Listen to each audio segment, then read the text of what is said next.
Has now approved the Gaza war's next stage, with Gaza City being the latest target to thwart out Hamas.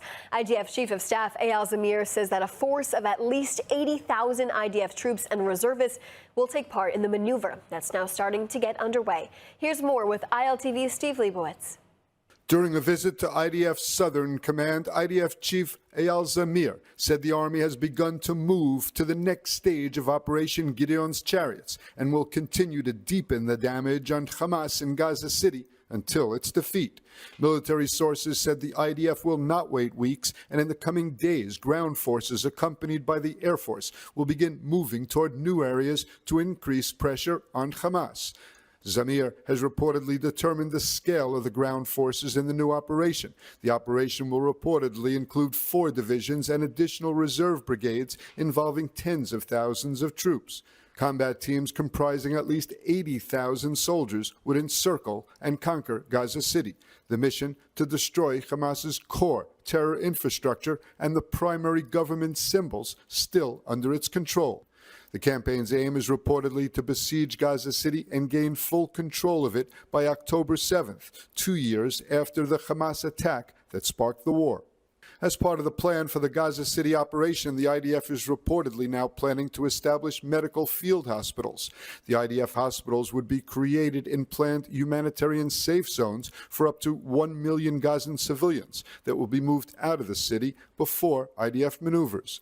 It's day 682 of the war in Gaza. Hamas continues its attempts to attack Israel. The IDF intercepted a rocket from central Gaza headed toward the Alumim area of the border. The rocket was intercepted by air defense. This morning, an IDF drone struck Hamas gunmen in a Khan Yunis cemetery. Axios is now reporting that Qatar's prime minister is joining talks in Egypt after negotiations between Hamas, Egypt, and Qatar did not make enough progress.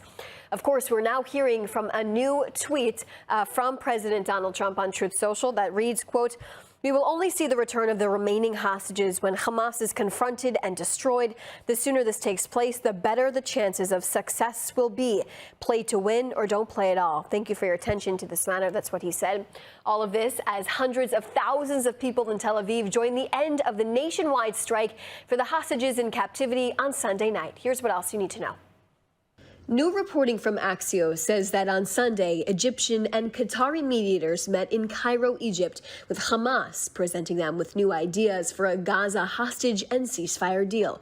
But because the discussions did not achieve much progress, according to Axios, Qatar's prime minister is flying into Egypt today to join discussions. It comes at the time reports indicate Hamas is now showing flexibility and reconsidering the Witkoff proposal that seeks a 60-day ceasefire plan in which about half of the hostages would be released. But the terror group's continuing backtracking and finicky requirements with more demands, the prime minister said on Saturday night that Israel will only accept a comprehensive deal that secures the release of all hostages at once. The tune is in line with what U.S. Special Envoy Steve Witkoff indicated to the families of hostages back in July, that the Trump administration is looking for a comprehensive deal that is all or nothing for the hostages and that will end the war. As it appears, talks continue in Egypt with the arrival of Qatar's prime minister.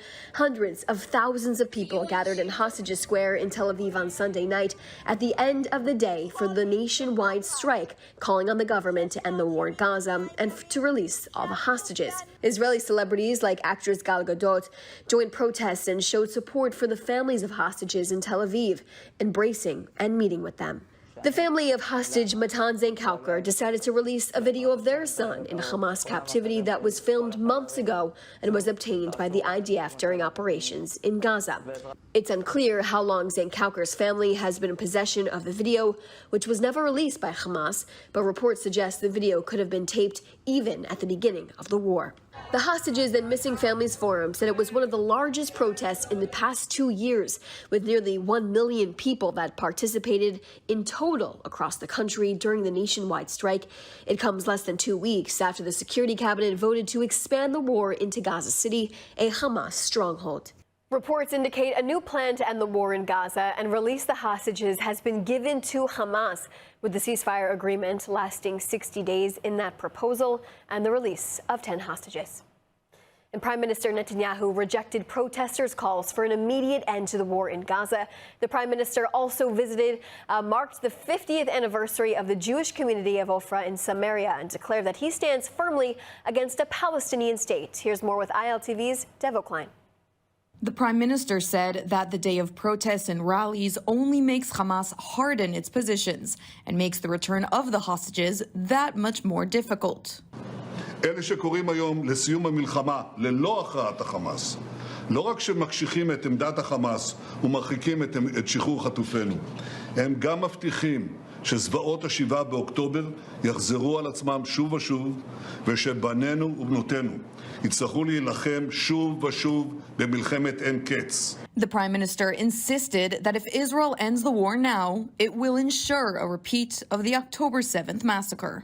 לכן, גם כדי לקדם את שחרור חטופינו, וגם כדי להבטיח שעזה לא תהווה יותר איום על ישראל, עלינו להשלים את המלאכה ולהכריע את החמאס. זוהי בדיוק החלטת הקבינט שהתקבלה בשבוע שעבר. אנחנו נחושים לממשה, ואני מחזק את צה"ל, את כוחות הביטחון ואת אזרחי ישראל. יחד השגנו הישגים כבירים על אויבינו בכל החזיתות. יחד אנחנו נלחמים, ובעזרת השם, יחד נשלים את הניצחון ונסיים את המלחמה. Prime Minister Netanyahu visited the Jewish settlement community of Ofra in Samaria, which celebrated its 50th anniversary. At the ceremony, the Prime Minister told his host that he met his promise to thwart a Palestinian state. Netanyahu recalled on his visit to Ofra 25 years earlier, when he said he would do everything to ensure our continued hold on the land of Israel. He added, "I kept my promise." He further added, "We stood and we stand firm together." And joining me now to discuss the latest developments is Ariel Khanna, a veteran Israeli journalist, and Rami Igra, the former head of the Mossad MIA unit. Thank you both so much for being with us today. Hi. Thank you. So given the renewed involvement of Egypt and Qatar trying to broker a deal with Hamas and other terror groups, of course, in Gaza, what are the major sticking points the current negotiation is working with right now? In July, we know the terror group actually came back to the table with more demands. Israel continues to suggest Hamas is not interested in making a deal. What's your take on this so far and this apparent new flexibility they're showing? Rami, let's start with you. Hamas has had the same position from the beginning till now. Hamas wants, at the end of the day, the cessation of hostilities and somehow a deal that will enable them to continue and exist in the Gaza Strip, whether they're disarmed or not disarmed. And the big question really at the deal at the end of the day for the release of all the hostages and the cessation of these hostilities is the question of what is going to be the next step. Who is going to govern the Gaza Strip? What are they going to do there in the long term to dismantle the Hamas and the jihadist ideology that is ruling there? And what are the other countries in the area going to contribute into the rehabilitation of the Gaza Strip? And Ariel, we know that Israel's one of their objectives, of course, is to demilitarize Gaza, make sure that the Gaza Strip does not have a threat to the state of Israel anymore, and to get Hamas completely out. Does Hamas still pose as a threat to the state of Israel at this point in time of the war? Yes, of course, no question about that. Hamas, unfortunately, after almost 2 years of war, is still an active terror organization with capabilities even to shoot missiles from time to time, as are trying to kidnap soldiers, and almost every day. All the underground city of Gaza is unfortunately still active, although the IDF destroyed a lot of it. Still, it's so huge that there is a lot of work to do. I'll tell you on top of that, Hamas militants are taking bombs that will not explode by the IDF and now use them against the soldiers. And as they say publicly, they do prepare and they will try to attack Israel once again if they will be able to do it. So no question that Hamas is still an active organization. And actually, that's why Israel is moving to the next phase, which is, that's what at least they say, try to eliminate Hamas once and for all in the coming phase in Gaza City. Right, and the Prime Minister actually just said yesterday that if these rallies that are happening, they basically said they're not helping the situation, and basically saying that if Hamas is not weeded out, it continue the horrors in the future when it comes to Hamas. We know that Qatar and Egypt are once again playing key roles in these negotiations happening inside of Egypt at this point in time. Why would the Prime Minister of Qatar actually fly in to help? Has it reached a high level, Rami? Tell me about that. No, I'd like to relate to Ariel's comment a minute ago. It is true that Hamas is an active organization, but it is not a real threat to Israel anymore. And the big question is, where is Israel going to go from at this stage? Are we going to go into the continuation of this war, which will bring to Israel all the worst results that can happen? We are going to find ourselves bogged down into Gaza, in the Gaza mud. We're going to find ourselves as a pariah state in the world. We're going to fuel anti-Semitism. We're going to invest a lot of money in this war, and we're going to lose not many soldiers doing so. So the big question is whether Israel is going to go with this fantasy of eliminating the Hamas. And as you know, guerrilla organizations have not been eliminated in war, but they have been eliminated in a long process. Are we going to go for this fantasy of elimination, or are we going to go the other way? And the protest yesterday was really, at the end of the day, all about this. Are we going to go the other way? And the other way is to make a bad deal. And unfortunately, it is a bad deal with a bad organization in order to see, at the end of the day, the release of the hostages, the end of this war, and the rehabilitation of Gaza Strip in the way that we would like it to be rehabilitated. We would like it to be a different Gaza Strip, but this will take a long time. This will take a process. It's not a question of our surgical, military, extra strike, as was said before. I want to ask, you made a point about Israel possibly being a pariah state, but we have Ariel, a journalist, veteran journalist, talking about how clearly Hamas still poses a threat to the state of Israel. And if Hamas is not completely weeded out, it could pose a threat to the future. Ariel, what's your take on what Rami had to say there?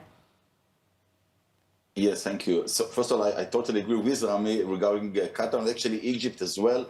Unfortunately, the means of those two countries are not positive, especially regarding Qatar, which I agree with Rami a lot. It's a dangerous state, not only to Israel, but also to the entire Western world. And I hope that in the US, there will be awareness to what this tiny but dangerous country is doing. Now, regarding Hamas, and Rami, I want to tell you that as well. I've been in the Gaza Strip just a few weeks ago. And I saw how much was achieved by the IDF, but what I also saw was just turning my back and seeing Kibbutz Nahal Oz, seeing the city of Sderot, seeing the city of Netivot. It's all so close. It's 10 minutes running. I'm not talking about taking a car, okay?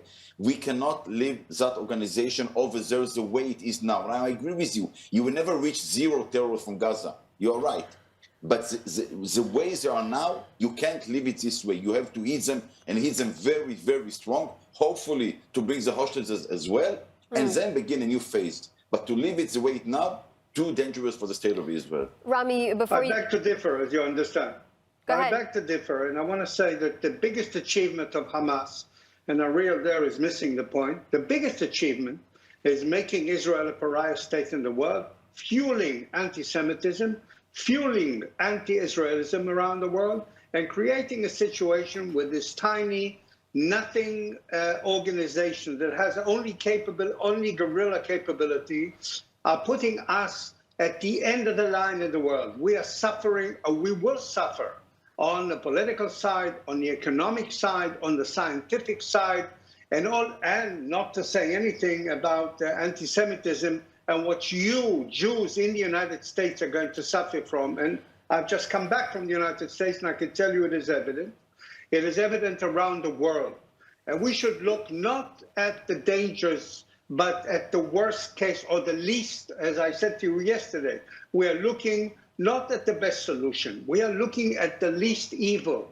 We're looking at the solution that is the best for us. It is a bad solution. We will have to deal with the Hamas for years to come.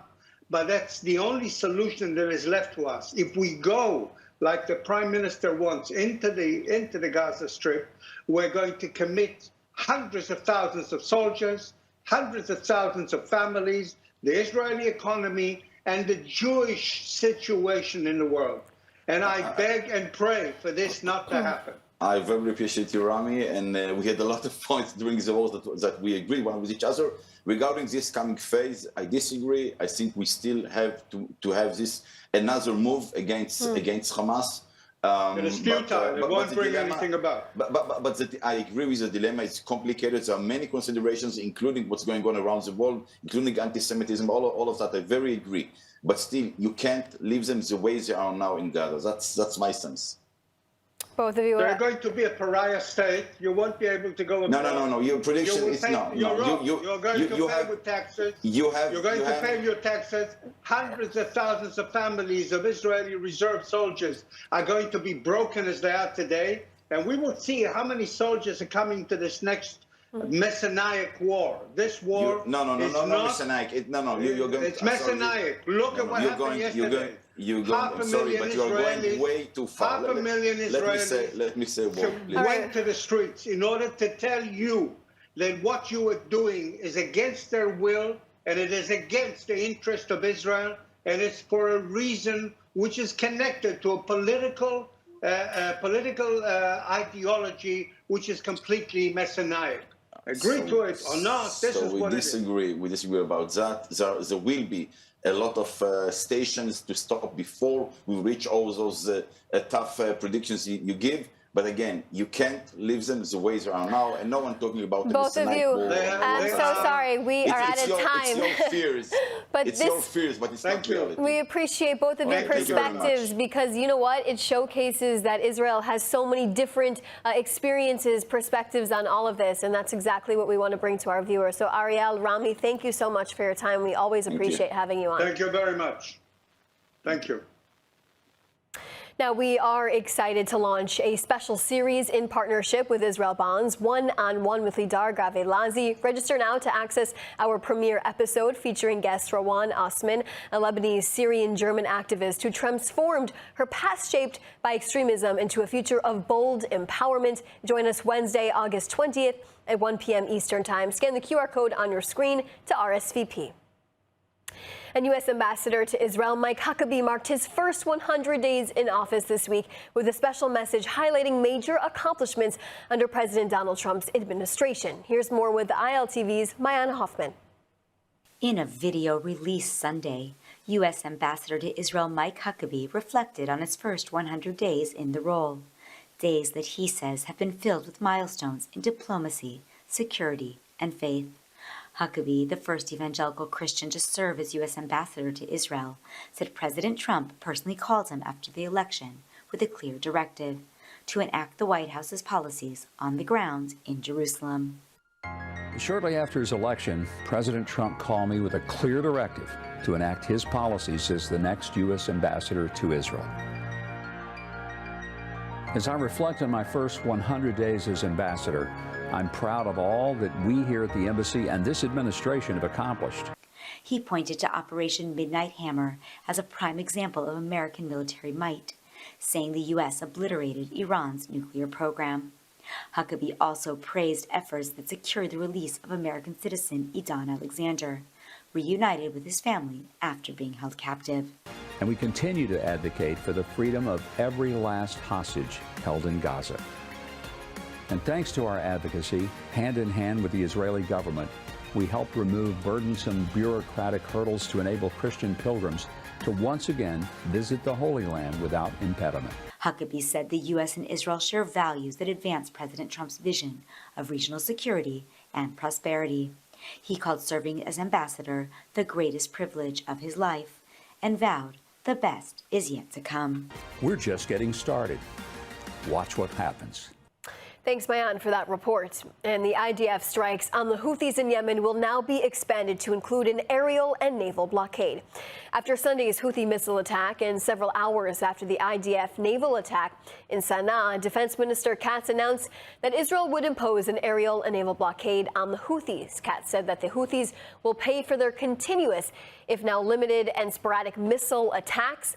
Our actions hurt them greatly. That's what Katz said. Power plant was the 14th time Israel has attacked the Iranian-backed Houthis in Yemen, some 1,800 miles away. And Israel's decision to facilitate and dramatically increase the flow of aid into Gaza has resulted in a steep drop in the price of essential products in Gaza markets. Now, there are still serious humanitarian issues in parts of the enclave, but market scenes disprove claims of famine. Here's more with ILTV's Steve Leibowitz.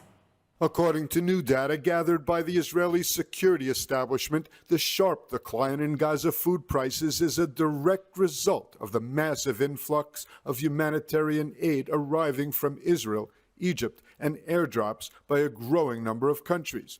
Prices reportedly dropped by as much as 90% after convoys have now flooded the strip with flour, rice, sugar, and other staples. Some sample price drops. A kilo of flour was almost 100 shekel 3 weeks ago and is now 18 shekels. Sugar is down from 300 shekel a kilo to 50. Pasta down from 50 shekel to 10. And rice, which was 120 shekels per kilo 3 weeks ago, now sells for 30 shekels.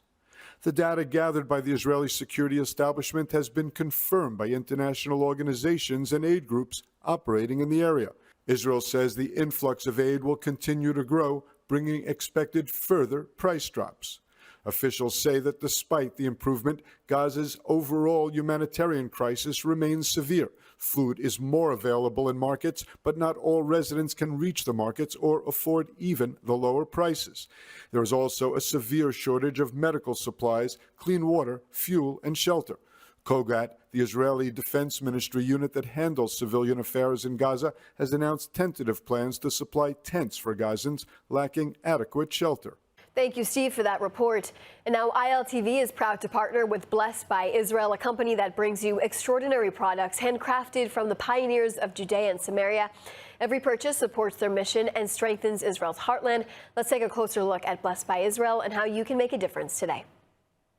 As the world moves to boycott Israel, the people working to restore life to the biblical heartland face daily challenges. Blessed by Israel offers a simple way to support these efforts by bringing unique and beautiful products from Judea and Samaria directly to you. From the hilltops of God's land to your home, you can find exceptional items crafted by families and small businesses in the heart of Israel. With U.S.-based warehouses, Blessed by Israel ensures affordable prices and fast delivery. Choose from a range of products, including skincare, artisan flowers and foods, olive oil, tahini, honey, and much more. There are many great options for giving wonderful gifts to your loved ones. Visit blessedbyisrael.com to explore these products and discover the inspiring stories behind them. Scan the QR code on your screen to take part in fulfilling God's prophecies.